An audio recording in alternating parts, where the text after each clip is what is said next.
I would like to invite up to the Bima Anne Rickover, Abdul, Mackie, and Kris Faier. So tonight we are observing Refugee Shabbat, a project of HIAS, which stands for the Hebrew Immigrant Aid Society. And if that sounds very like an old school name, it is, because HIAS was founded in 1902. So if your families came to the United States around the time that my family did, they were probably helped by HIAS. They were founded in particular to help welcome Jews fleeing pogroms in Russia and Eastern Europe. They are the oldest organization assisting refugees and have broadened their mission over the years from assisting specifically Jewish refugees to helping all refugees. They chose this Shabbat because this week we read in the book of Exodus about the Exodus. The Hebrews leaving Egypt, crossing the Sea of Reeds, and entering the unknown of the wilderness.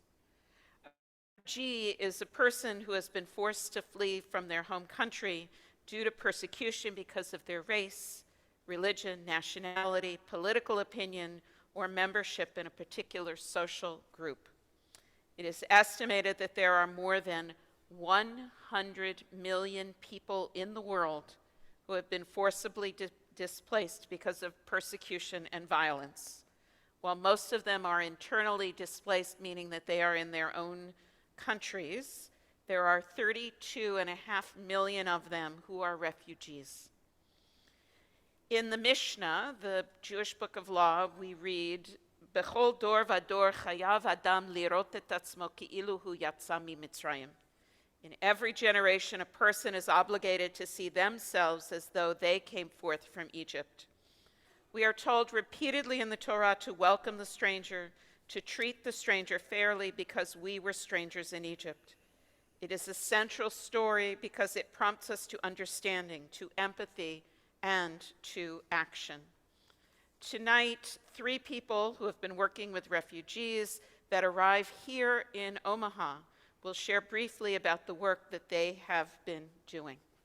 Anne.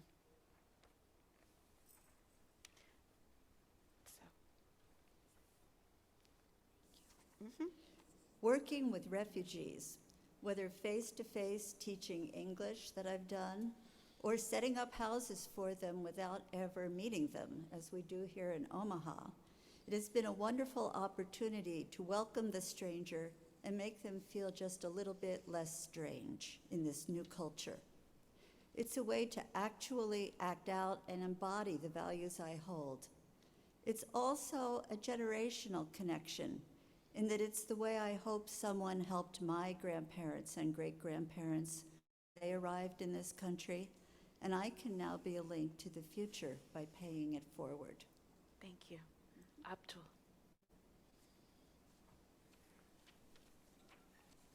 Shabbat Shalom, everybody.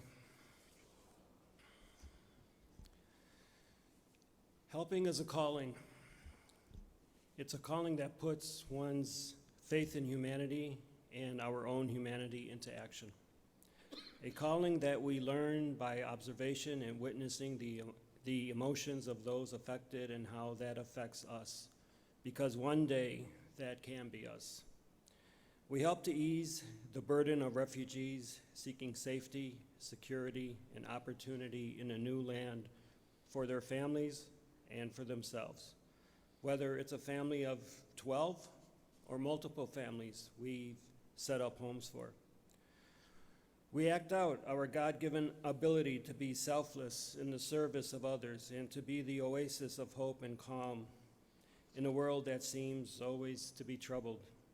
And we help because it's the right and moral thing to do. Thank you. Thank you. Shabbat Shalom. Volunteering to work with a group of refugees to settle in Omaha was a new experience for me. We had very little information about the family, only the number of members and the ages of the children. The Restoring Dignity organization provided new and gently used items at no cost. That inventory was enormous and highlighted the generosity of our community. I was amazed by the enthusiasm of the people I was assigned to work with.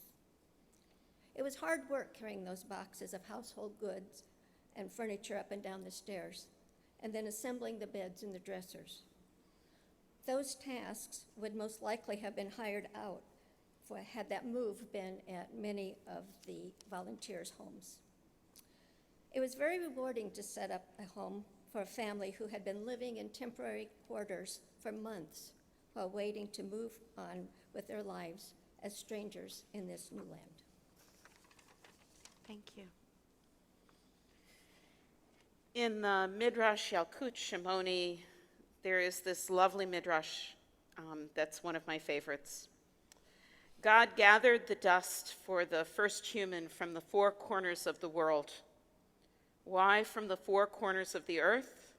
So that if one comes from the east to the west and arrives at the end of their life as they near departing from the world, it will not be said to them, "This land is not the dust of your body, it's of mine.